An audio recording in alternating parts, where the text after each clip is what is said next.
Você está ouvindo o ABC Cast, o podcast do ABC. Informação, inovação e conexão com a região metropolitana de São Paulo. ABC Cast, conectando você com informação de qualidade.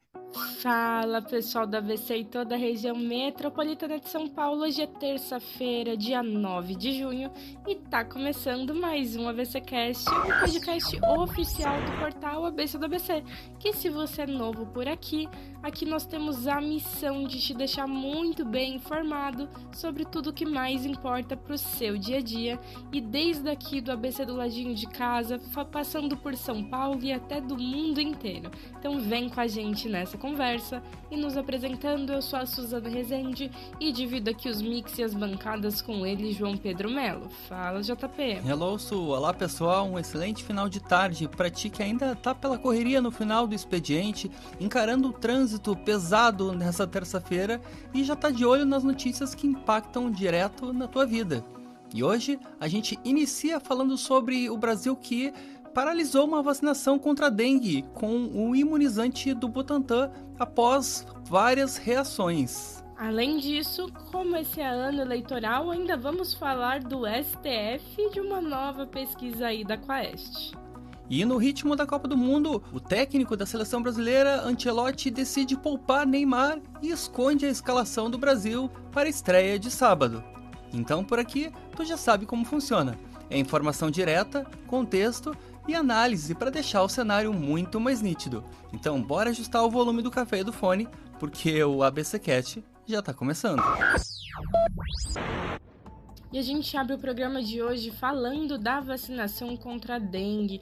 Olha só, ouvinte, olha só, JP, essa notícia é de extrema importância para a saúde pública de todo o país. O Ministério da Saúde decidiu suspender temporariamente a aplicação da nova vacina contra a dengue desenvolvida pelo Instituto Butantan. A paralisação preventiva foi determinada após a notificação de 42 casos de reações adversas graves, que infelizmente resultaram em 2 óbitos com quadros semelhantes aos da própria doença. E até o momento dessa paralisação, cerca de 500 mil doses desse imunizante nacional já haviam sido aplicadas no Brasil, sendo a grande maioria destinada aos profissionais de saúde e o restante para um projeto piloto em 4 cidades, incluindo Botucatu, no interior paulista. O Ministério da Saúde e a Anvisa agora investigam minuciosamente se existe de fato uma relação direta entre a vacina e esses óbitos ou se foi uma triste coincidência. E o diretor do Instituto Butantan, Esper Kalas, veio a público garantir que a instituição está trabalhando com o máximo de rigor científico para esclarecer os casos mais rápido possível e reafirmou a confiança na eficácia da vacina. E aqui é muito fundamental a gente deixar claro para a população que o imunizante da farmacêutica Takeda, da vacina Qdenga, que já teve mais de 8 milhões de doses aplicadas pelo Sistema Único de Saúde, pelo SUS, segue sendo distribuída e aplicada com total normalidade e segurança. E o ministro da Saúde, Alexandre Padilha, reforçou ainda que a paralisação do lote do Butantan é apenas uma pausa técnica de segurança e a orientação oficial para quem tomou essa vacina específica do Butantan nos últimos 21 dias é de manter um monitoramento atento. Apesar do susto, o governo considera positivo que os casos gerais de dengue no Brasil despencaram 75% em comparação ao ano passado. A gente precisa ficar muito atento, né, quando a gente divulga esse tipo de informação, porque tem uma galera aí que adora distorcer, né? Esse recolhimento e essa pausa, assim como o ministro falou, é preventivo, porque precisa de uma análise técnica maior e assim como você mesmo falou, JP, isso é muito sério e isso só mostra a seriedade que a gente tem com as nossas vacinas e principalmente com a nossa ciência. Né? Quando a gente fala de uma vacina produzida aqui no Brasil, passa por muitas etapas até chegar até a população e tem mostrado muita eficácia. Então, a curva da doença tem sim diminuído, a gente tem conseguido combater essa epidemia de dengue que tem se tornado aqui no nosso país. Isso não quer dizer que as vacinas estão matando ou que as vacinas geram qualquer coisa. e qualquer outra histeria ou até mesmo teoria da conspiração que dizem por aí. A gente apenas precisa dali, de repente, uma reavaliada e avaliar se realmente foi da vacina, exatamente para evitar essa histeria. E, como sempre, em notícias de saúde, preciso dizer, viva o SUS e vacinem-se, porque vacinas salvam vidas. E eu não vejo a hora de liberar a vacina da dengue no SUS para minha idade, que eu tô fora ali da galera que pode tomar.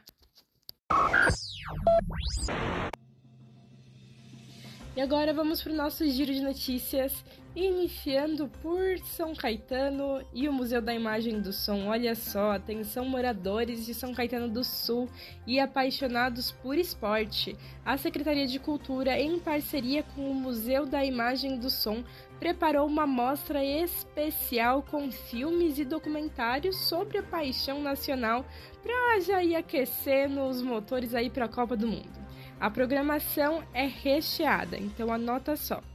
Vai receber sucessos como os documentários O Segundo Tempo e Cine Pelé. Além disso, para quem gosta de ficção, vai ter Os Meninos de Quixote.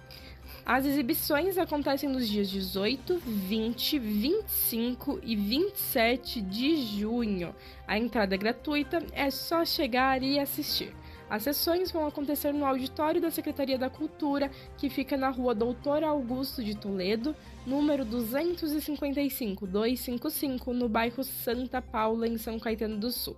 E para conferir essa programação completa e os horários, você pode acessar por meio do portal oficial da mostra, que é miss.sp.org.br/programacão, ou seja, programação sem as acentuações ali.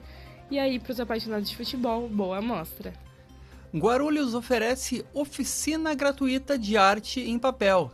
Então, para quem procura uma atividade artística e manual para desenvolver a concentração, a Secretaria de Cultura de Guarulhos abriu vagas para uma oficina gratuita de Killing, uma técnica que transforma tiras de papel em obras de arte. A atividade é voltada para qualquer pessoa a partir dos 8 anos de idade, desde iniciantes até quem já tem a prática.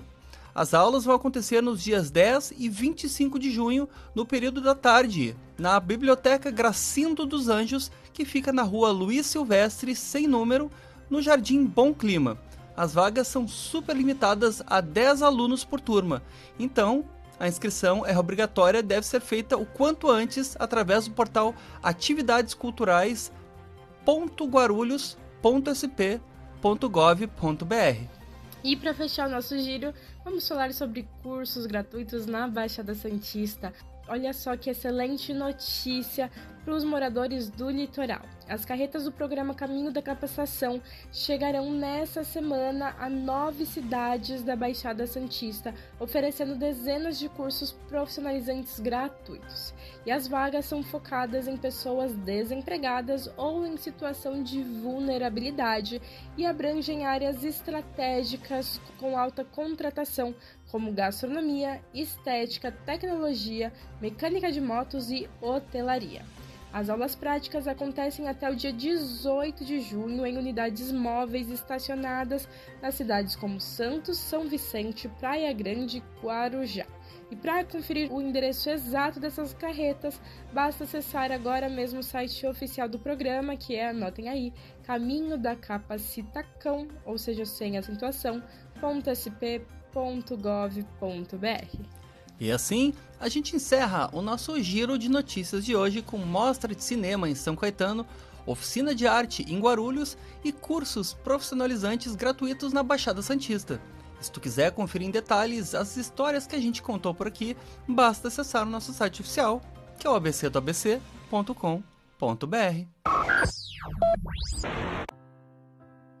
É isso aí, voltando para o noticiário, vamos falar agora do STF e Aquaeste. Então, olha só, ouvinte, olha só, JP.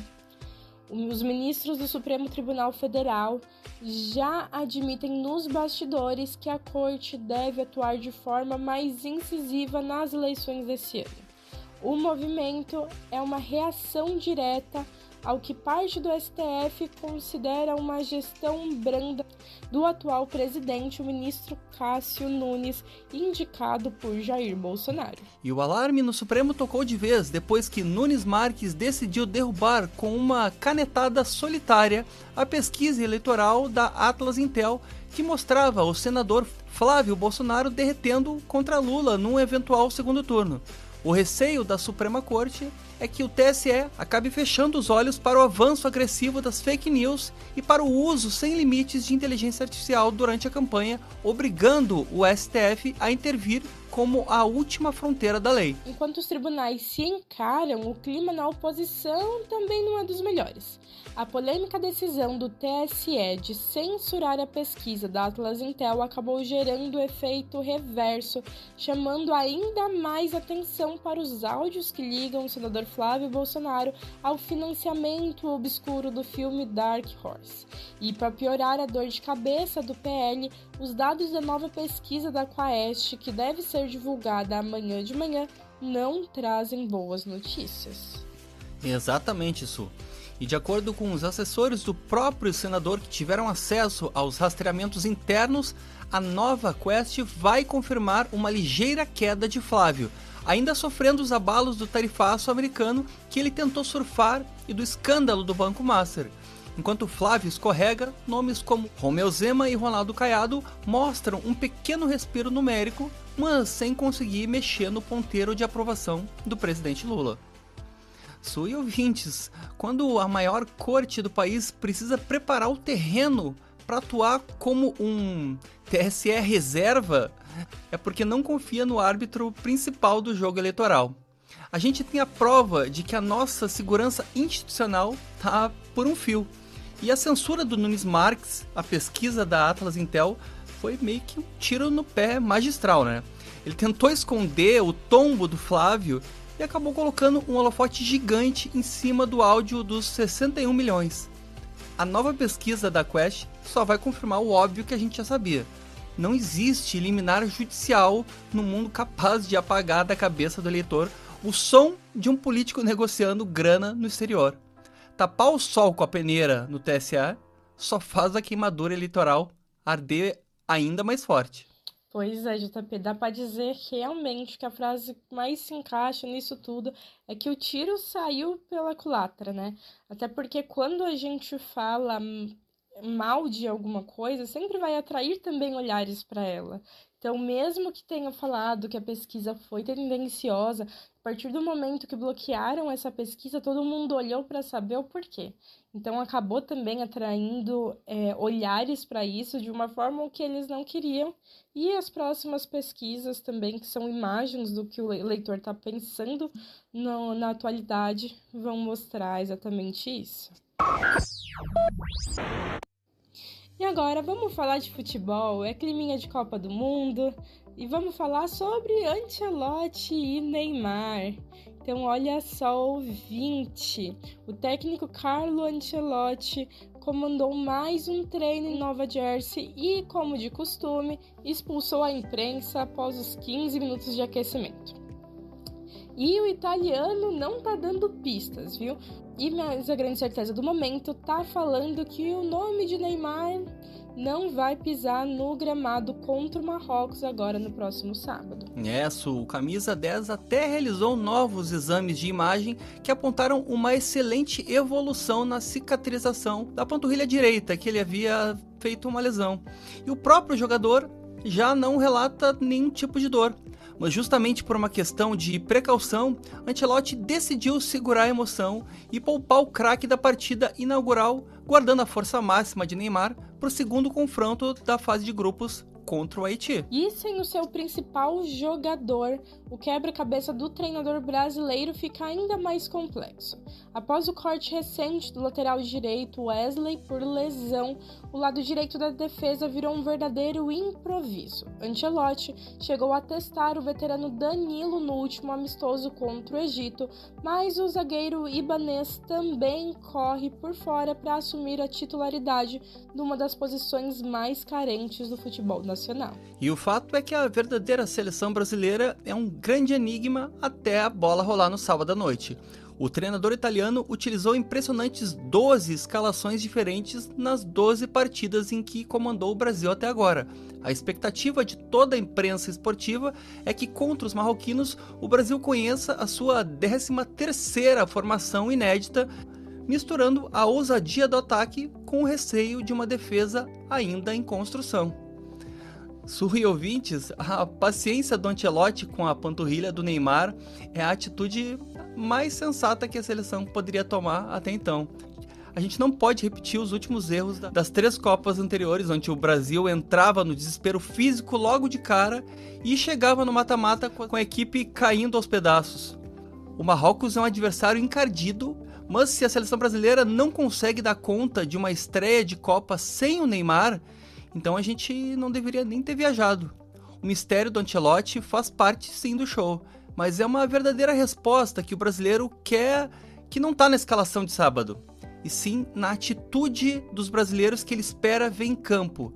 Ele quer ver esses caras dando vida lá. A gente precisa ver um time que resolva o problema sozinho, e não de uma equipe que fique dependendo de uma figura, esperando um milagre de um camisa 10 que sequer vai atuar em campo. Até porque a gente nem sabe quando o Neymar de fato vai poder entrar em campo. Pois é, essa questão do Neymar ela tá bem polêmica, né? Mas por ele ser nosso camisa 10. Inclusive, no último jogo do Egito, muitas pessoas têm falado sobre o Endrick e na comemoração dele, que o 19 virou um 10.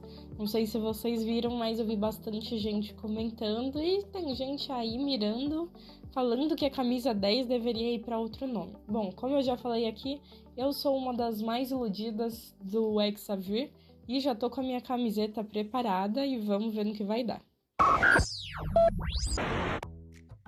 E agora, saindo um pouquinho do noticiário, vamos pro nosso quadro Quem Disse Isso? É nesse momento que a gente para, respira e traz uma frase daquelas pra se refletir, mandar no grupo do Zap, entre outras coisas. Então, JP, conta pra gente qual que é a frase de hoje. É isso. A frase de hoje é genial, ácida e vai direto na canela de quem mais adora elitizar a maior paixão popular do planeta. Então, ouve só. Para os intelectuais de esquerda, o futebol impede que o povo pense. Para os de direita, prova que pensa com os pés. Repetindo. Para os intelectuais de esquerda, o futebol impede que o povo pense. Para os de direita, prova que pensa com os pés. E é isso. Tem como adivinhar quem é o dono dessa pérola ou a dona? Olha, JP, baita pérola e direta mesmo, hein? Você não tava brincando. Mas então, assim como a frase, vou direto ao ponto. Quem disse isso foi o jornalista e escritor uruguaio Eduardo Galeano. E ele resume de forma brilhante o preconceito e essa visão limitada que as elites intelectuais de todos os lados costumam ter, às vezes, sobre o esporte. E é uma falácia que o torcedor pode ser apenas um alienado e é muito cômodo olhar para cima e julgar a paixão popular, mas a verdade é que o campo de futebol consegue sim, refletir as dinâmicas de poder que a gente vive dia a dia. A gente pode ver isso refletido até no que a gente trouxe hoje. Enquanto a elite política de Brasília usa, por exemplo, o TSE para censurar pesquisa e tenta apagar a realidade no tapetão, o povo real tenta buscar no futebol e nas mostras de cinema lá de São Caetano um alívio para a correria. Seja quando um político usa o esporte para limpar a sua imagem, ou quando a arquibancada grita que a sociedade pensa, o futebol e a política caminham grudadinhos. Fingir que são só 22 jogadores correndo atrás de uma bola, ou os escândalos de Brasília que não afetam o seu bolso, é ignorar a nossa própria cultura. E como a gente jamais vai deixar de dizer por aqui, a nossa melhor defesa contra as manobras desses cartolas, seja os de chuteira ou de gravata, sempre vai ser o senso crítico e, claro, a informação apurada. E eu acho que tu concorda, né, Su? Tudo isso você pode garantir por aqui com a gente, né? Com certeza, JP. E já com essa deixa dele que a gente finaliza mais um episódio. Se você quer garantir tudo isso aqui com a gente, saiba que nós estamos ao ar de segunda a sexta-feira, mas que nós também temos outros produtos. Então, para os amantes de cinema, nós temos o Cine ABC Metrópole, que sai toda semana, e o ABCcast Conexões, que é o nosso MesaCast, que vai ao ar todos os sábados. E tudo isso está disponível em todas as plataformas. É YouTube, Deezer, Spotify, Amazon Music, Apple Podcast. Independente de onde você estiver nos ouvindo, é só escolher a sua preferida e dar o play. E se tu sentiu que esse episódio foi pra ti, compartilha com alguém que também gosta de se manter muito bem informado sem enrolação. E manda a tua opinião pra gente, pode ser ideia, sugestão ou até aquela pauta que só tu reparou pelo caminho. A gente adora trocar essa ideia contigo, então já aproveita para seguir a gente também lá pelo Instagram, que é o ABC do ABC _oficial. É isso aí, lembrando que se você gosta de se manter bem informado do esporte e a política, sobre qualquer assunto a qualquer momento, você não pode deixar de acessar o nosso site. É abcdobc.com.br e lá tem sempre notícias atualizadas e fresquinhas só para você. E antes de fechar, fica sempre aquele nosso abraço para você que tá pela correria no final do dia ou aproveitando em casa aquela pausa muito merecida. Para nós é uma honra ter a companhia de vocês desse lado do fone. Amanhã a gente tá de volta com mais notícia, contexto e café. E claro, aquele mesmo compromisso de sempre de a gente seguir juntos com firmeza e muita leveza. Então, tchau, tchau e até a próxima. Tchau, tchau. Esse podcast é uma produção do portal ABC do ABC. Apresentação: Suzana Rezende e João Pedro Melo. Edição: Rodrigo Rodrigues. Roteiro: João Pedro Melo. Direção de conteúdo: Tiago Quirino. E direção geral: Alex Faria.